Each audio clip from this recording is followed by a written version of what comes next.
Welcome everyone to today's Institute for Government event, How Taiwan Became a Coronavirus Success Story. I'm Gavin Freegard, Programme Director for Data and Digital Government at the Institute, and it's a good morning from me here in London to all of you. And a very good evening to Taipei, from where I'm delighted to say we're joined by Audrey Tong, the Taiwanese government's digital minister. We'll hear from Audrey shortly, but first some digital housekeeping. If you'd like to tweet along with today's event, you can do so using the hashtag IFGDigital, and we'll be live tweeting from @IFGEvents. If you'd like to ask Audrey a question, you can submit them to me in 3 different ways. First, by using our Slido, where you can also vote on the questions that you like the most. You can get there using bit.ly/IFGTong, as well as the longer link you'll have had in the event invitation. Second, you can use hashtag IFGDigital on Twitter. And third, you can drop a question into the chat on this live stream broadcast. And if you use Twitter or livestream, one of my colleagues will drop that question into Slido. Video and audio of this event will be available on the IFG website afterwards. So, how did Taiwan become a coronavirus success story? Here in the UK, debate rages as to whether the death toll is closer to 40,000 or 60,000. Whereas in Taiwan, a country of 24 million people with lots of travel to China, there have been fewer than 450 cases and only 7 deaths. While many countries have struggled to negotiate their way into and out of lockdown, Taiwan has kept its schools and businesses open. Where the UK has had debates about personal protective equipment procurement and wearing masks, donating them as humanitarian aid. Even the Taiwanese response to panic buying toilet roll was rather different to ours, something I'm sure we'll come on to. So how has Taiwan done all of that? Well, answering that question and many more today is Audrey Tong, Digital Minister in the Taiwanese government since 2016. Audrey dropped out of junior high school and had founded her first business by the age of 16, later becoming an entrepreneur in Silicon Valley. She returned to Taiwan and joined its vibrant civic technology community, a community responsible for projects including GovZero, an open source open government collaboration, and vTaiwan, a pioneering public engagement platform. Since Audrey became digital minister, even more of that civic hacker expertise and way of working has been brought into government, with Taiwan seen as a world leader on everything from open data to open consultation.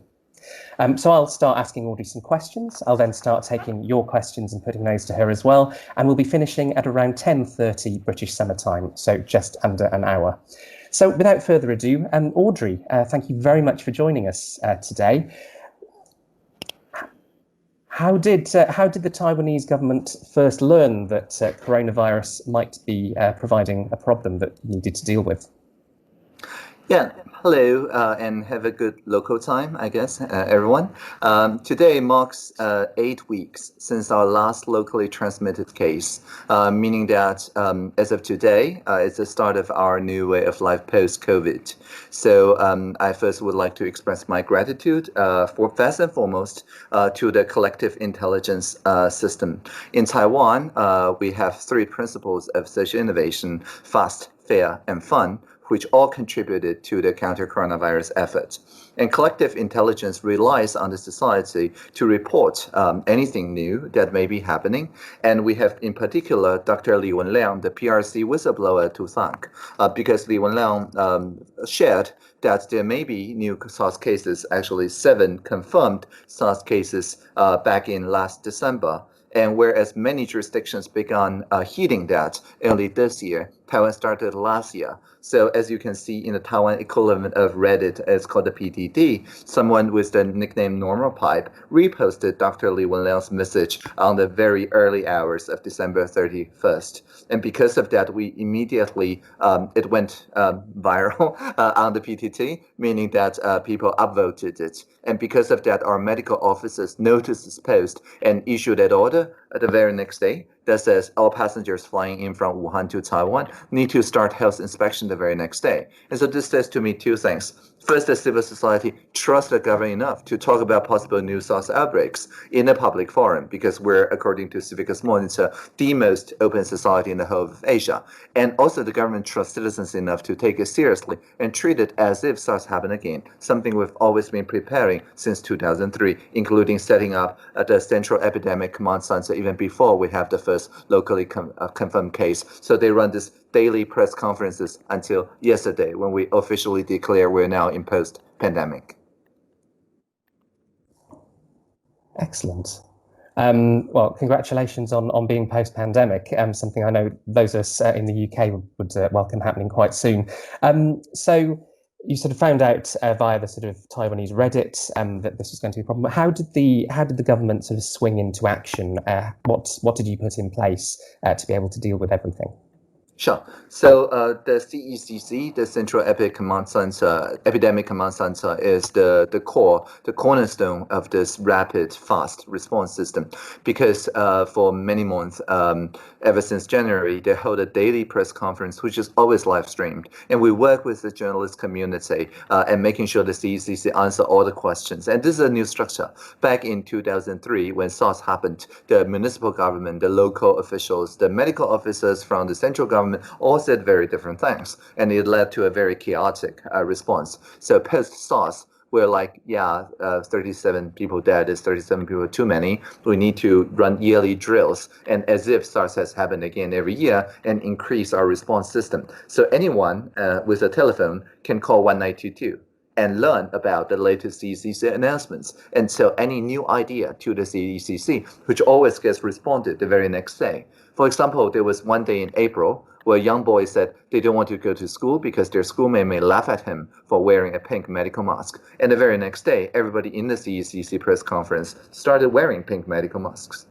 Making sure that everybody learn about gender mainstreaming, which is again a social innovation. So this kind of guaranteed fast response builds this trust between the government and the civil society, making sure that things around mask use, around hand sanitation, around physical distancing, and our value and so on, people watch these daily 2 p.m. press conferences and bit by bit become kind of amateur epidemiologists that understand the underlying science, which is again very important if you're going to mobilize the whole society without relying on top-down lockdowns, which we never did.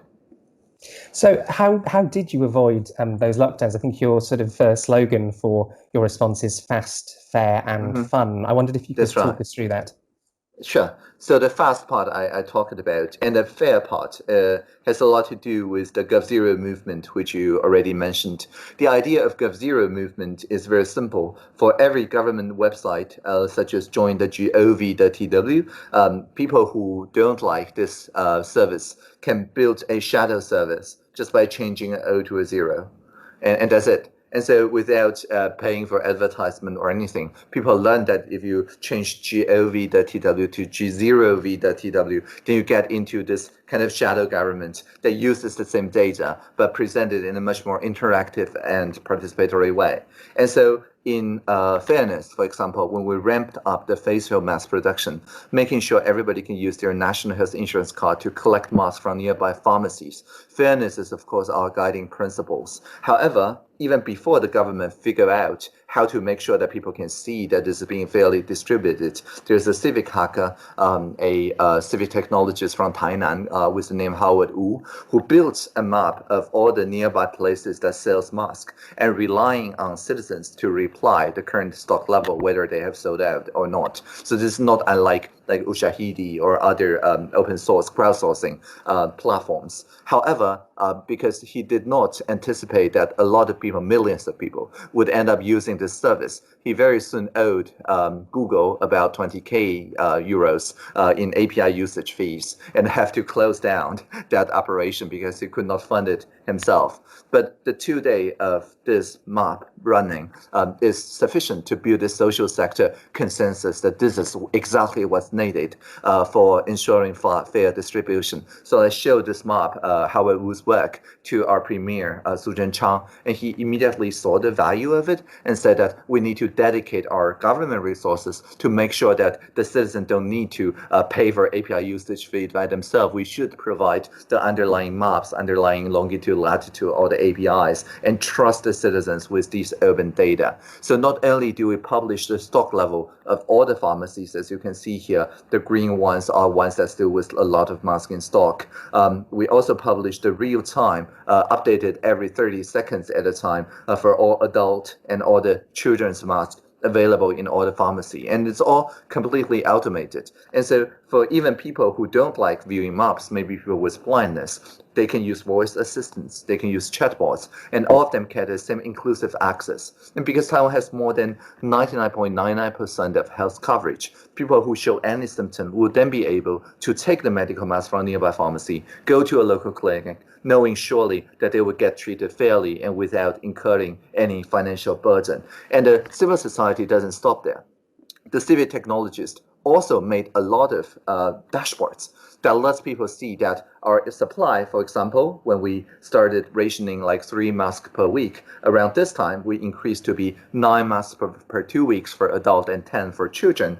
And these gets visibility from everybody because this is not a government website. This is just a civil society's contribution.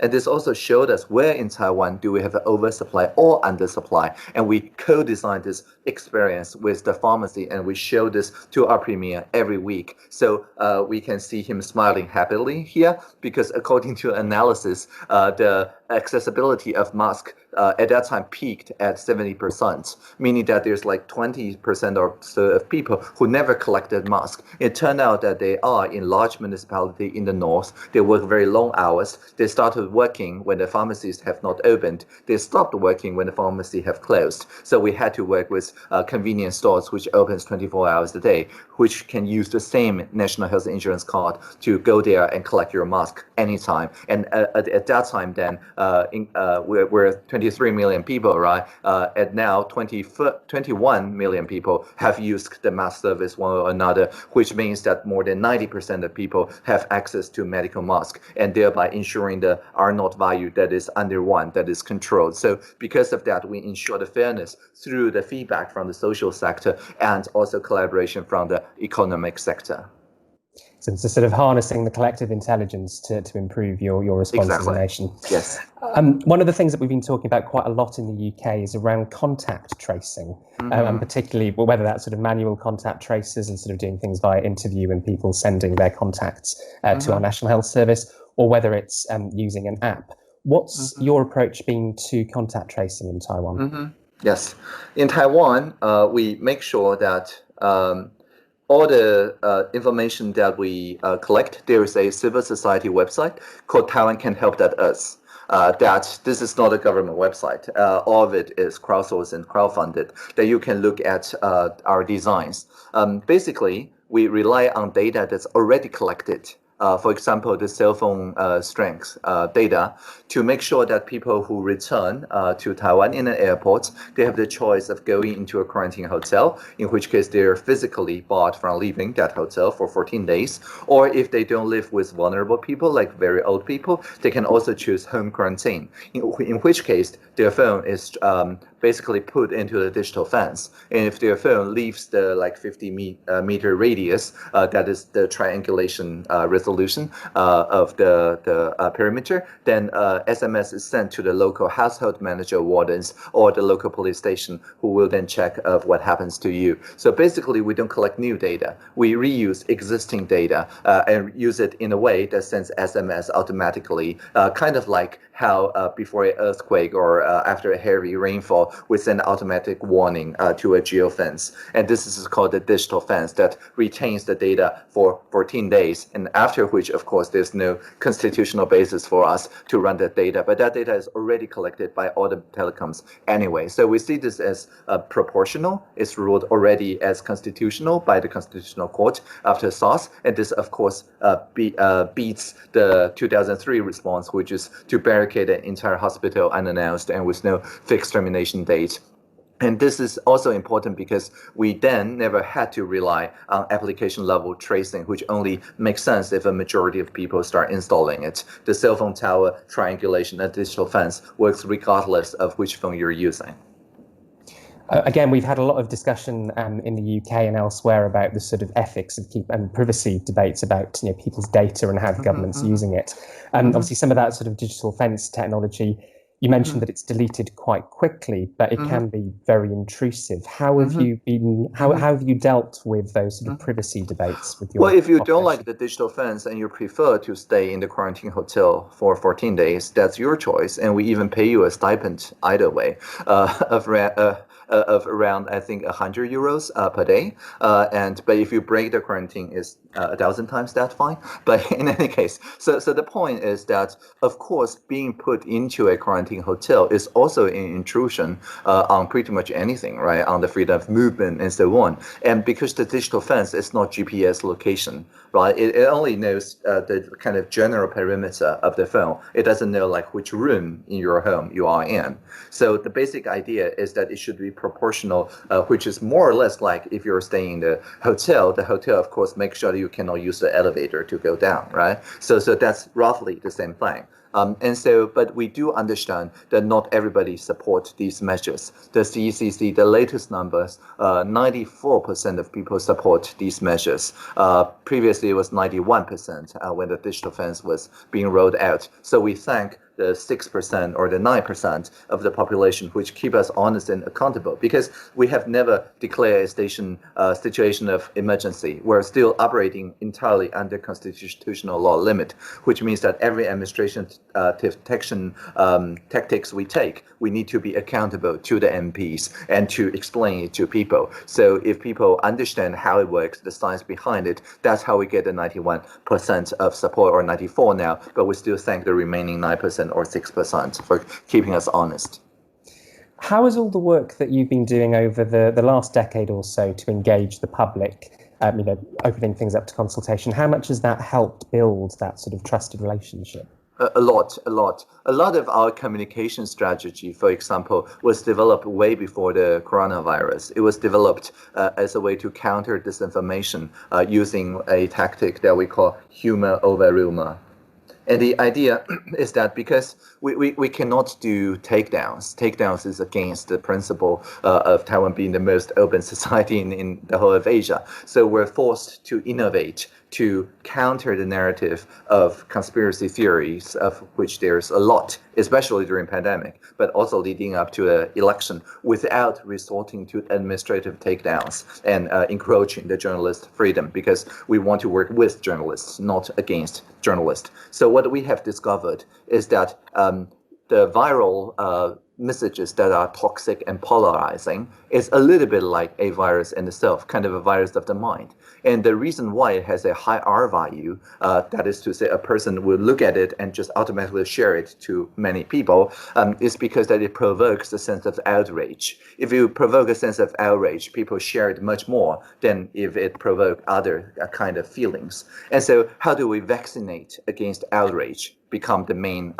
question. And we discovered that if we can respond within 2 hours, a fun message, and that capitalizes on the same keywords, but makes people laugh, then it's mutually exclusive with the feeling of outrage. It's actually impossible to feel outrage about something that you've already laughed about. And so, for example, during the pandemic, it's a stressful time. People feel anxious, lots of panic buying, lots of conspiracy theories. And there was a panic buying of tissue papers. There's a rumor that said, well, Taiwan's been ramping up the mass production from 2 million a day to 20 million a day. It's a, quote, same material, unquote, as tissue papers, so people panic buy it. So the same premier who smiled happily here with the convenience stores pushed this within 2 hours, and now showing his bottom, wiggling it a little bit, and says a very large print that each of us only have one pair of buttocks. And so meaning that we don't need to panic buy. And a clear table that says, well, the facial masks are made out of domestic material, while tissue paper are imported using South American material. And this went absolutely viral because, you know, this whole meme, this design is literally a tissue paper box. And so people, they are very interested, curious even, because that's the first time that the premier made himself a butt of the joke, so to speak. And so because of that, it has a much higher R value than the conspiracy theory. And people who have laughed about it will stop believing the conspiracy theory. So that rumor died down within a day or two. And finally, we found out the person who spread the rumor in the first place was the tissue paper reseller. And this is not just a single shot social media work. every day the CECC daily press conference gets translated by the spokesdog of the Ministry of Health and Welfare, or Zongchai, the Doga CEO, the Shiba CEO. And they translated, for example, this is physical distancing. When you're outdoors, you need to keep 2 doga away from one another. When you're indoor, you have to keep 3 doga away. Or hand sanitation rules. Remember to cover your mouth and nose when sneezing. Or wearing a mask reminds you not to put your hand to your mouth as the dog does here. So remember to pre-order your mask. And all of this factual humor that have a scientific basis spreads faster than rumor. And that is how we make sure Taiwanese people feel calm and collected even during the pandemic. Excellent, thank you. We touched a little bit on some of the work that you've sort of done before the pandemic around digital government and public engagement in Taiwan. Mm-hmm. I wondered if you could tell us a bit more about your sort of general approach to social digital innovation as digital minister. Sure. So this is my office. Literally my office, the Social Innovation Lab. It is in the heart of Taipei, just near the Da'an Central Park and the Jianguo Flower Market. And there's literally a park. We tore down all the walls so people can see very transparently as I work. And people can just knock the door every Wednesday and have 40 minutes of my time and just chat about pretty much anything as long as they agree to publish the transcript or the video online. And because of this, I'm very accessible. People can see that whenever people feel that there is kind of a tension between, say, economic development on one side, environmental protection on the other, or scientific innovation on one side and social justice on the other, instead of relying on different siloed ministries.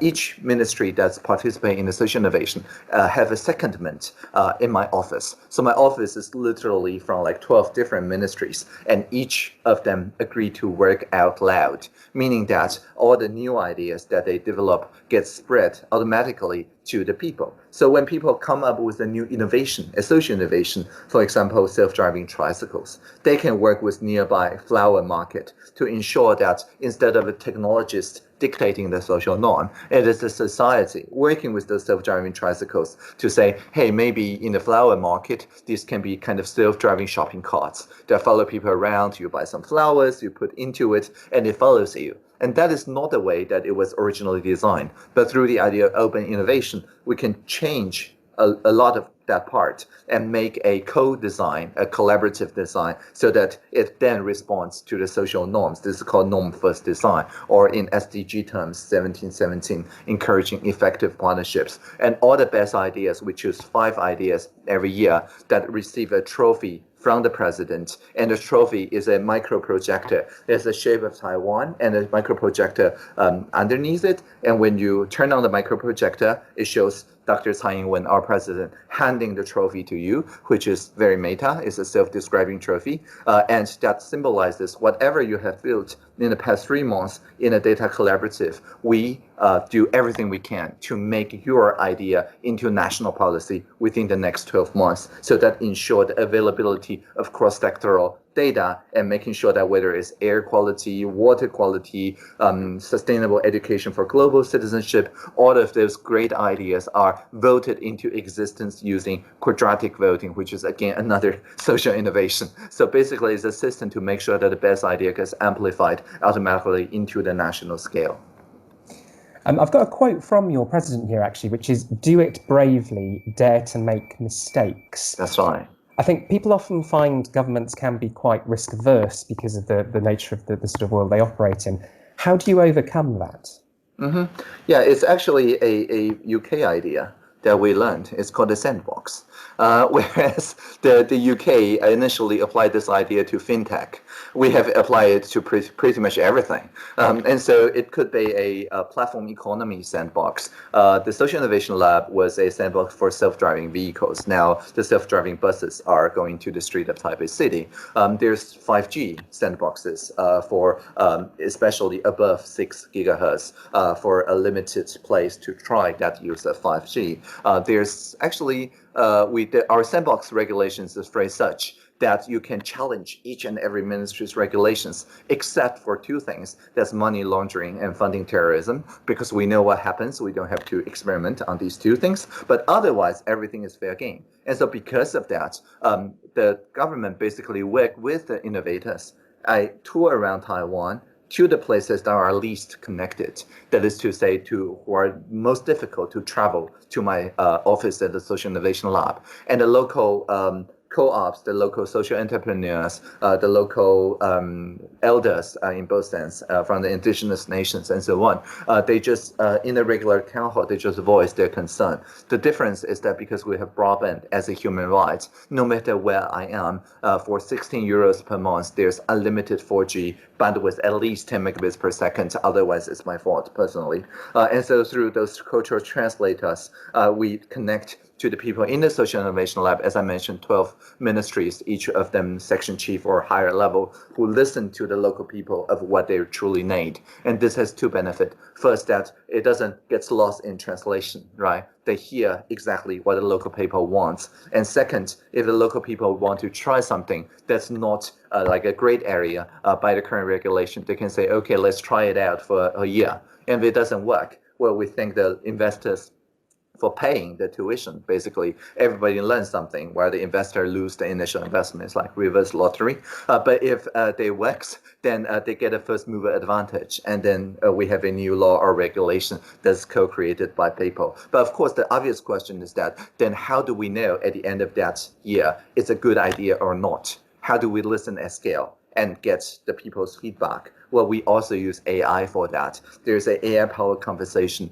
By AI, I mean assistive intelligence called Polis, where it lets people see what other people feel about any particular issue. For example, during the Uber case in 2015, we shared the data. We asked for 3 or 4 weeks of what people feel about it, and the best idea are the ones that take care of people's feelings, and finally we turn it into a regulation. So at that time, no matter whether people is pro-Uber or against Uber, actually everybody agree that passenger liability insurance, their registration, and the taxation are the most important thing. And so we made that into our new regulation. So every time we run Polis, we see that while the social media and some institutional media may over-focus on the ideological divisions, we don't actually touch that. We acknowledge that, but we just work on the consensus statements, which are something that everybody agrees with their neighbors about, and we just regulate those into existence. Nowadays in Taiwan, Polis is regularly used. Every civil servant learns that they can just run a Polis conversation, wait for 3 weeks or 4 weeks, and voila, they have a set of rough consensus that they can base their regulation on. This is actually one of the first questions that somebody's asked. And just to remind everybody, I will be putting questions to Audrey very shortly. So if you'd like to ask any, you can use hashtag IFGDigital on Twitter. You can use the chat on this live stream broadcast, or you can go to bit.ly/IFGtongue. So Nathan Young sort of said he read that you'd use the V-Taiwan platform, which uses Polis to mediate between taxi drivers and citizens, and that was a few years ago. So what new steps have you been taking on crowdsourcing policy since then? Mm-hmm. Yeah, we've been since combining the use of Polis of face-to-face deliberations, much as what I showed in this teleconference room, where we bring all the 5 municipalities and many more cities into a same large virtual room.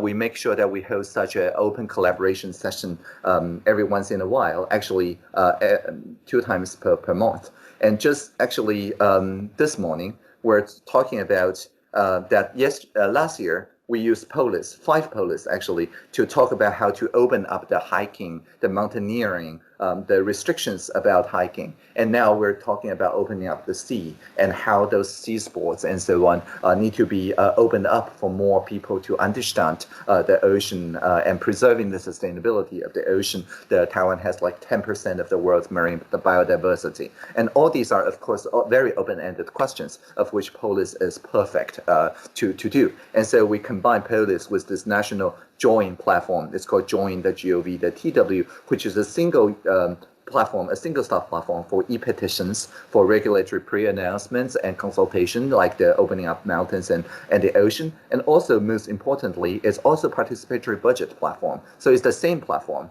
and you can see how each and every ministry is doing its budgets. You can see that long-term healthcare is at the moment the top thing that people are concerned about. You can see the KPIs, how much they're working, and there's comment board, of course, and then there's also quarterly responses that says that how we have changed our ongoing policy. So this, while V-Taiwan was mostly about like pre-legislation, we now have completed full life cycle, so that even during the 10-year project, that's the long-term healthcare project, we're on only the third year. You can, between 2017 and 2026, work in real time with the public servants here, and they only answer once publicly, and everybody can very easily discover like how this presidential promise, how this long-term project is doing. And so a single join.gov.tw is our main change after the initial prototype in V-Taiwan. Now, pretty much all the regulations and most of the draft bills went through this public consultation process for almost always 60 days. And so that's the norm. If they fast track it to 14 days, they have to write why. And so the norm is to do a public consultation for each and everything. And so because of this join.gov.tw has more than 10 million unique visitors out of a country of 23 million people, that's almost half of the people. Excellent, thank you. I'm going to start taking questions from Slido now. And people, just to remind everybody watching that you can, as well as submitting questions on Slido, actually vote for your favourites. I'm going to start with the top voted questions so far. This is from Gavin Heyman of the Open Contracting Partnership, which is, how did Taiwan handle emergency procurement? And how do you keep it transparent if it involves sole sourcing? And how do you make sure that you sort of get the resources through to the front line and make sure that they've made it through to the front line? That's an excellent question. In particular, because we have not declared the emergency situation. And so all of the things that I show you was done using regular procurement regulations. And in our regular procurement regulation, there's something that says if the minister is willing to say that this needs to go to a specific vendor, they can actually do so without consulting anybody, basically putting their name on it. But of course, there's a limit to it. I think this only applies to things that are around or under 25,000 British pounds. And so for each and every prototypes like this, they have this kind of discretionary budget use that we use often to explore the various different solutions. So that's one answer, in that we can do an early design procurement in emergency. If it works, then of course we do a larger one with the proper process of multiple bids. And the other thing is that the social sector actually contributes a lot of these things without any procurements needed. Basically, for example, when we did this mass map, out of nowhere, the HTC, which is a company that used to make pretty good phones, still makes pretty good phones, but most of them get bought by Google. HTC makes a chatbot, a line chatbot, and that actually solves a major problem with maps, which is quite bandwidth intensive. So with a chatbot formulation, people can just go to the chatbot, ask, I'm here, where are my nearby pharmacy, and shows a few cards. And it doesn't need to zoom in or out or anything, it just takes you there.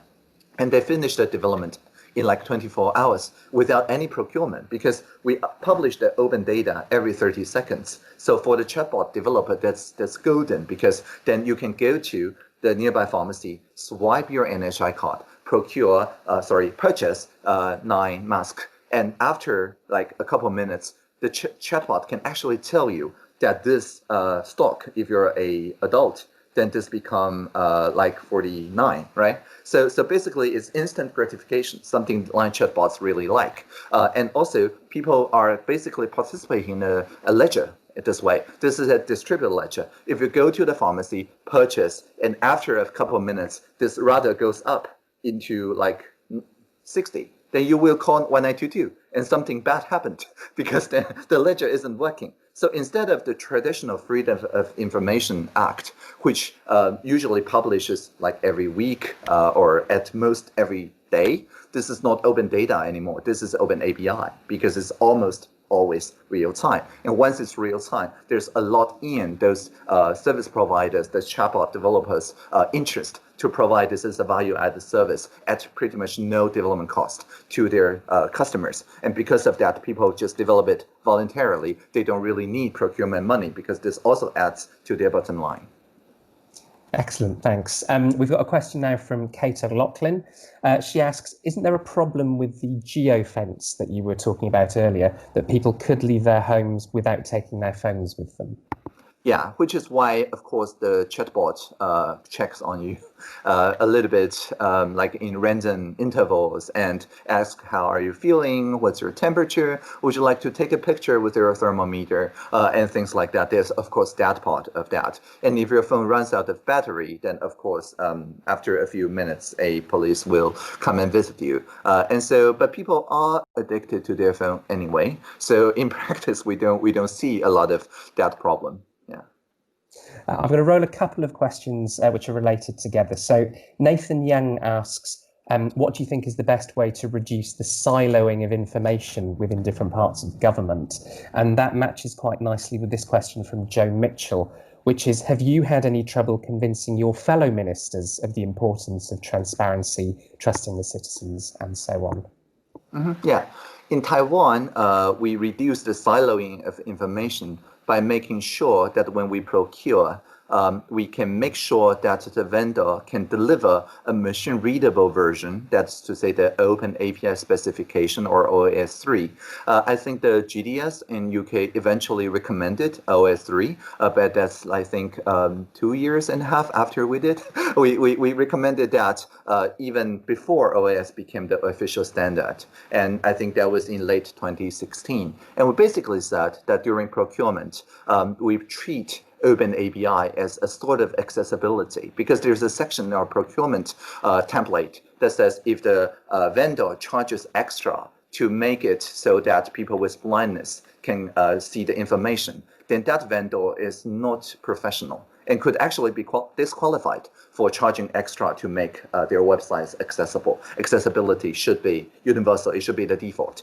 And we kind of changed the template to say that machine-to-machine API is a kind of people with blindness. And if you discriminate against bots, well, we didn't quite say that, but if you say that you need to charge a lot more for providing Open API for this human visible and human input places, then you could also get disqualified just by doing that. And so that kind of forced all our vendors to speak Open API by default. And once you speak Open API by default, of course, you would design your front end in a decoupled way that basically works across all the different like maps, apps, chatbots, and voice assistant, because then they all will talk to the same API. And once the procurement system integrator get into the habit of API first design, then the siloing of information is automatically solved, because your front end, your back end is then thoroughly decoupled, and everybody who wants to use the same backend data for a different front-end application, just like the HTC DeepQ team, they do not need to ask anything about the other front-end like map developers, because they would just look it up on the Open Data Portal and then see where the Open API is. So our Open Data Portal, if you refresh quickly enough, then you just tick the API box, and that ensures that your procurement goes successfully. Excellent. And how have you sort of approached bringing other ministers and other parts of government with you in this sort of journey towards more transparency? Sure. So my theory of change is very simple, right?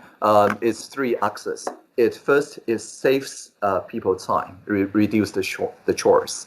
It reduces political risk, because when it's the people's idea and we just support people's idea, there's no political risk whatsoever. And finally, there's due credit for all the public servants involved. Because back in the day, before that we had this open collaboration meetings, for these people that you see here, the section chiefs, career public service, if things go wrong, it's their fault. But if things go right, well, it's the minister's credit. It would be my credit, right? But now, because people see them eye to eye, and we keep a transparent record of each and every decision made, it's their credit when things go right. And it's my fault if things go wrong because I'm the one who came up with this crazy idea of radical transparency. And so this flips the ideas around credit sharing. And so it's like 3 dimensions. So as I said, less work, less risk, more credit. And we only make Pareto improvement, meaning that we never trade one for the other 2. We only make piecemeal improvement on one without sacrificing the other 2. And so from the other minister's viewpoint, this is essentially a no-brain deal because who wouldn't want, less work, less risk, and more credit, and more trust? Thank you. We've got a question now from Julian McRae, the director of Engage Britain. What's been most effective in getting civil servants to trust and actually seek out the input of citizens into developing policy? The most effective way, as I have found out, is that when we have no idea. If you have some idea, then people are either for that idea or against the idea. But if you get into the habit of saying, well, I have no idea, please come up with some idea, and then that always works. And so the citizens really like the agenda setting phase of policy development because that's where their experience truly counts. When you move forward in design thinking terms, into develop and delivery, that actually requires a lot of professional expertise. But when you're in the first diamond, that is to say, if you're just discovering and defining, then people are very happily contributing their ideas. And we basically have a called PO.P.TW. PO is for Participation Officer, that outlines what is participation officer, the directions, how do you choose collaboration topics, and the principle for how to interview people, the process, the toolkit, and things like that. There's this whole regulations. If you want to copy it in your jurisdiction, please feel free to do so. And we make sure that people learn about how to choose the proper ideas, the proper processes to make that happen. And so, as I said, if you start with agenda setting, then people can very easily see that they are themselves setting the agenda. So most of our collaboration meetings, why it's so important to have open registration of presidential hackathon, like more than 200 teams this year, or sandbox applications, or the joint platform with e-petitions and so on. That's because when people mobilize to give us those ideas, there's already some stakeholders there. And so for the civil service, this is guaranteed to be more signal than noise. And when you're in that stage, if you take away the reply button, as we did during Polis, and also actually Slido too, there's no reply button on Slido either. If you don't have the reply button, then people can only add to each other's ideas. They can never attack each other. They can never subtract from each other's idea. If you don't agree with me, you probably have to propose something that other people agree with. If you don't think a Slido question is worth asking, it doesn't pay to attack that person. You have to propose something more interesting for other people to upvote. So also design your interaction platform so that for civil servants, you always get more signal than noise. And because of that, then the civil servants will trust the system more if it's early enough in the agenda setting stage. Just a reminder to everybody watching, if you'd like to put a question to Audrey, you can use hashtag IFGDigital on Twitter. You can use the live stream chat on this broadcast, or you can use our Slido, which is bit.ly/IFGTong. I'm going to take another question from Slido now, which is actually about one of the processes that you mentioned earlier. Could you explain how quadratic voting works? Okay, certainly. So in quadratic voting, everybody, the 10 million visitors of join.gov.tw, looks at the 200 or so proposals on that platform. And then everybody gets 99 points. Now, every single project need to be already SDG indexed, meaning that it need to respond to one or more of the Sustainable Development Goals. So they're all problems worth solving. The main thing to ask people is what are the best ideas that's worth coaching, right? So people, of course, there's no one who understand all the details of all the 169 Sustainable Development Goal targets. So people naturally will mobilize and vote for the one that they feel the most interested in. However, if you give people 99 points, chances are, if you like dot voting, people will just vote 99 points to the first thing that they think is good, or their friends and family call them to vote. Quadratic voting says that you can't do that. If you vote for 1 vote, that's going to cost you 1 point. But if you're going to vote 2 votes, that's going to cost you 4 points. And 3 votes is going to cost you 9. And so with 99 points, all you can do is vote 9 votes on this particular one, which is SDG 6.5, which is about using a IoT device on the waterways to automatically detect the pollutions to the agri-clients by the industrial plants nearby. And for the low-abiding industrial plants, also buy those water boxes to prove that the pollution came from upstream. It's a pretty good idea. And so, and powered by distributed ledger. And so if you really like the idea, you can vote 9. But then you still have 18 points left out of your 99. So you don't want to squander those points. So we'll probably look into other ideas. For example, using computer vision to reduce marine pollutions by stopping those marine debris before they hit the shores. That's a pretty good idea. And you still have, 18. So you will vote 4, which costs you 16. And then you have 2 more. So maybe you look into 2 other points. At some point, you will discover that something have synergy with something else. So maybe you take some of these back and do the 7 and 7. And so in mechanism design terms, the marginal cost and the marginal return is equivalent in the quadratic voting, which means that the most strategic voting method is to review your true social preference, which contributes the more to the complete picture of the sustainable goals. And people are motivated to learn about 4 or 5 of the sustainable goals. So unlike traditional 1 person, 1 vote or 1 person dot voting, most people feel they have won when we announced the top 24 this year, because other than the people who have never voted, everybody who have voted, they on average vote for maybe 5 or 6 teams, and one of them is bound to be part of the top 24. So everybody feel they have won, unlike the traditional kind of binary voting where half of people will feel they have lost, or everybody in some other cases. Yeah. Next, we have a question from John M, which is, how have you addressed access to hardware issues for people with lower incomes, where the cost could potentially bar their access to some of these systems? That's called public libraries and also digital opportunity centers. As I mentioned, broadband is a human right, but also they can go to their local digital opportunity center or public library and just rent for no fee, actually, a device that's guaranteed to be made in the last 3 years. Great. We next have a question from UK open data expert Peter Wells. Morning, Peter. Why do you think the UK and indeed other European Union countries have focused on app-based contact tracing rather than using existing data? And do you think anything might change that, perhaps looking to the Taiwanese example?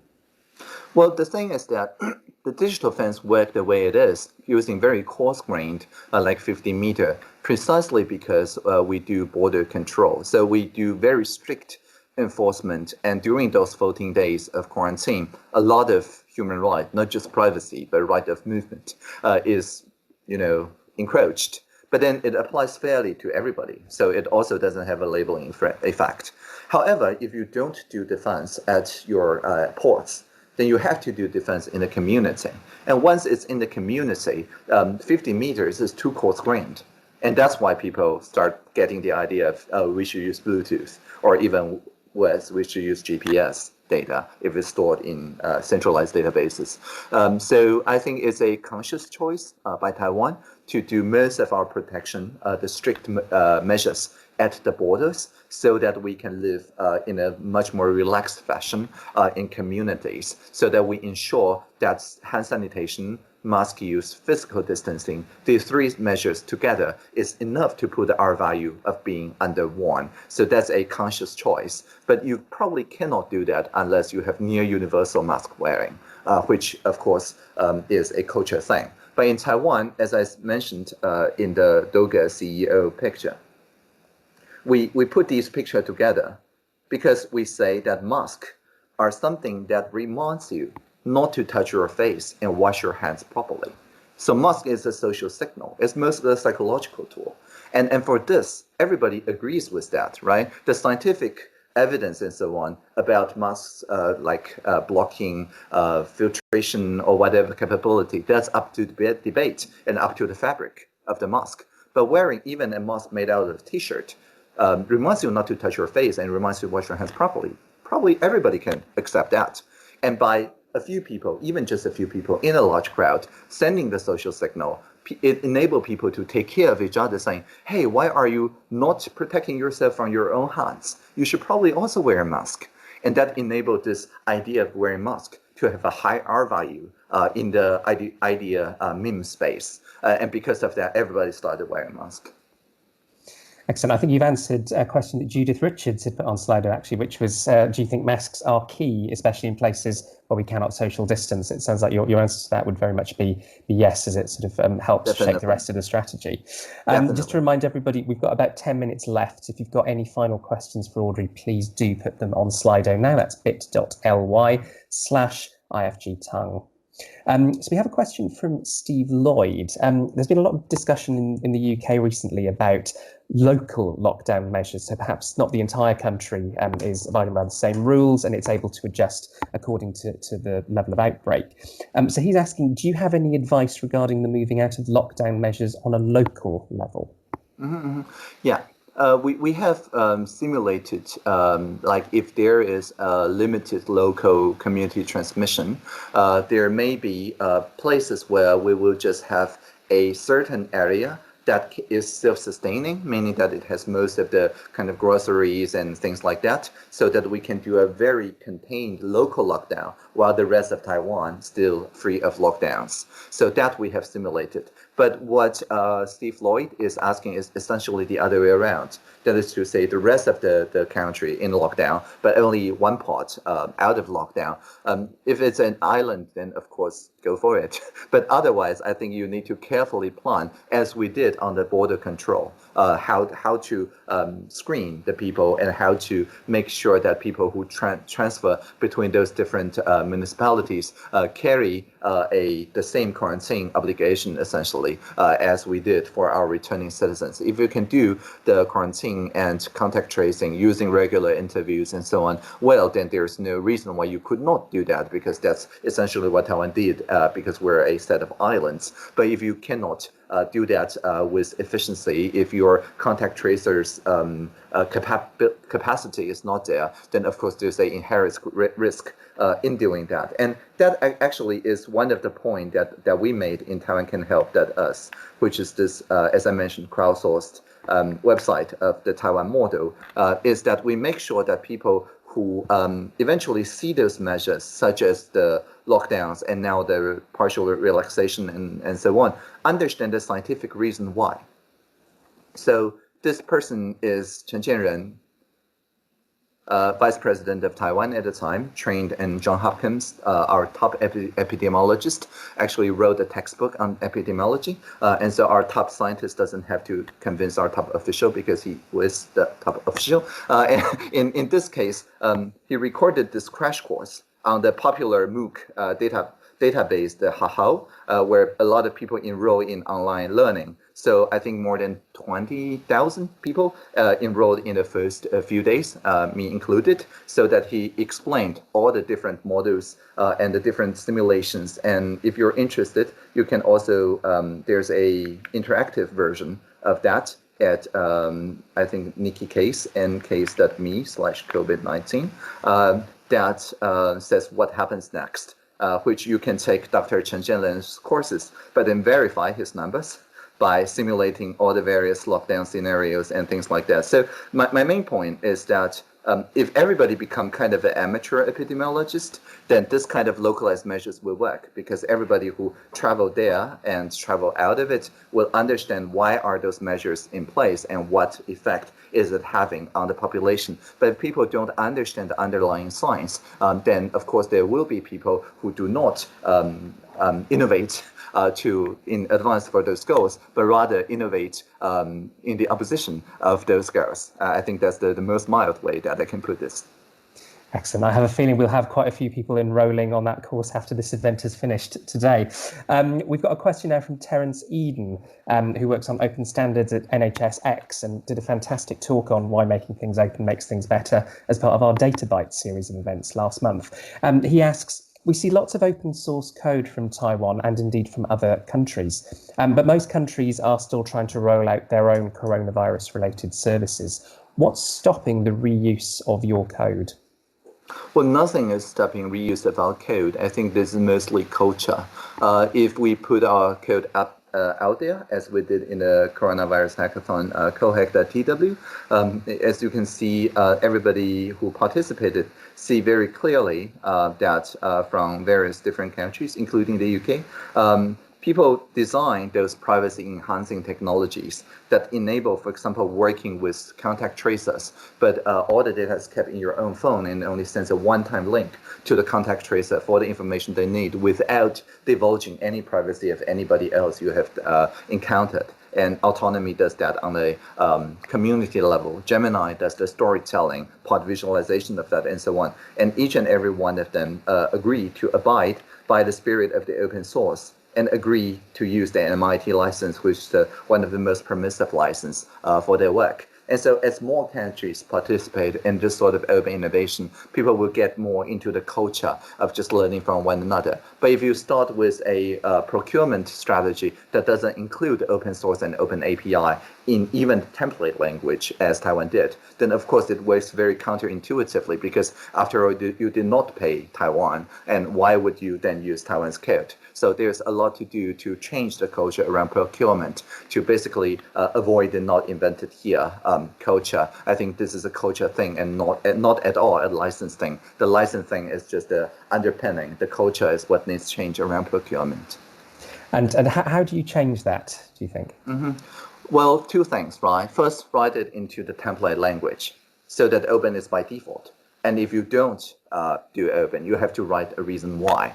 This is like the regulation that needs to be open for open consultation for 60 days. There are still ways to kind of work around that, but you have to say exactly why. And that why is also kind of accountable to the entire population. So when there was a draft bill where people said, where the minister said, oh, we need to fast track this to 7 days because otherwise we will not meet the parliamentary schedule, they drew a lot of flack from the journalists who say you could have published that draft like a couple of weeks earlier, then you will meet the parliamentary schedule, and then you will still have at least 30 days of public deliberation. So making the default smart, that is my first suggestion. The second thing is that the civil service are also citizens. So many of them are also very much willing to use open data from other nearby siloed departments. And you need to encourage that internal innovation, or so-called intrapreneurship, right? So when the HTC, which is a contractor of the Center for Disease Control,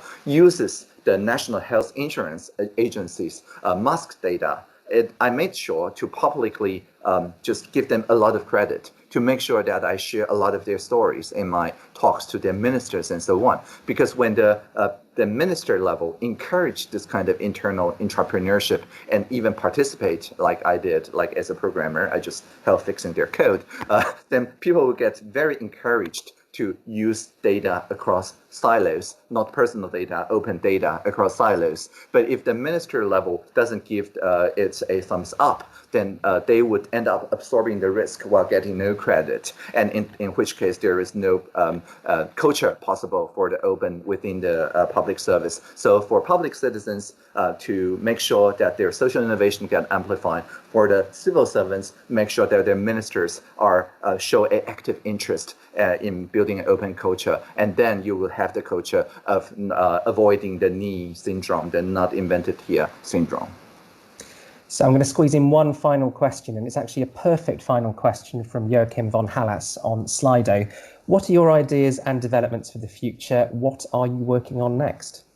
Okay, so as with every other questions like this is time for me to read my job description. So I mentioned about the sustainable goals and how my work is in the 17s, which is building effective partnership. Of course, that is my main goal.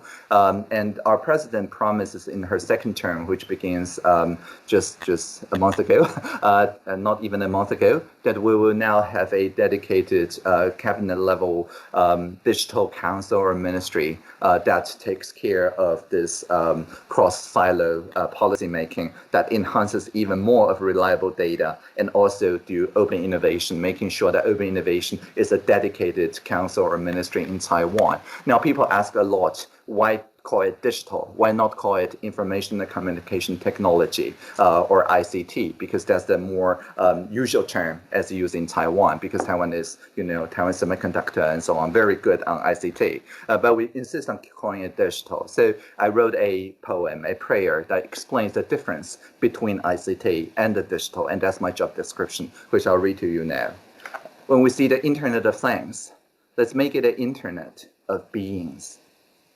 When we see virtual reality, let's make it a shared reality.